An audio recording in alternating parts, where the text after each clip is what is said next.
आज हम बात करते हैं बीएनएसएस में विक्टिम सेंट्रिक प्रोविजंस के बारे में जो सीआरपीसी में नहीं प्रोवाइड किए गए थे। उन्हीं में से एक सेक्शन है सेक्शन 193 बीएनएसएस, जो बात करता है कि जहां पे भी कोई ऐसा विक्टिम है जो सेक्सुअल असॉल्ट से रिलेटेड है और उस केस में जो इन्वेस्टिगेटिंग ऑफिसर है या फिर पुलिस ऑफिसर है, ये उनके लिए मैंडेटरी है कि इस पूरे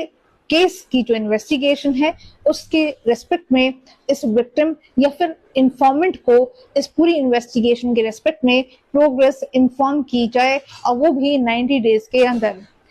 इसमें यह भी बताया गया है कि जो इंफॉर्मेशन इस पुलिस ऑफिसर को देनी है वो किसी भी तरीके से दी जाए, इंक्लूडिंग इलेक्ट्रॉनिक कम्युनिकेशन।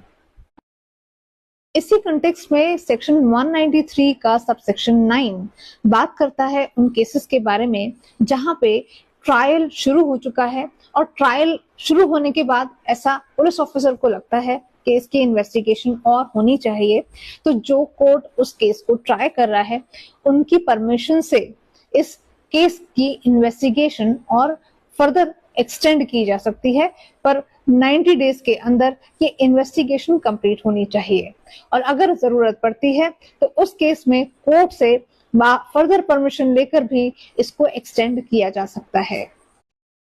इसी कंटेक्स्ट में जो तीसरा इंपॉर्टेंट चेंज बीएनएसएस के थ्रू इंट्रोड्यूस किया गया है वो आपको मिलेगा सेक्शन 360 में, जहां पे बताया गया है कि अब जब भी प्रोसिक्यूशन से विड्रॉल की बात आएगी तो कोर्ट विड्रॉल फ्रॉम प्रोसिक्यूशन सिर्फ तब अलाउ करेगा जब विक्टिम को भी अपॉर्चुनिटी देगा सुनने की, यानी कि बिना विक्टिम के इन्वॉल्वमेंट के अब प्रोसिक्यूशन से विड्रॉल वन साइडेड नहीं होगा।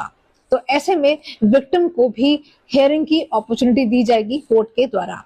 ऐसा प्रोविजन पहले सीआरपीसी में कंप्लीटली एब्सेंट था, और ये एक इंपॉर्टेंट प्रोविजन इसलिए भी है क्योंकि विक्टिम का अब यहाँ पर इन्वॉल्वमेंट दिखाई देता है, जो कि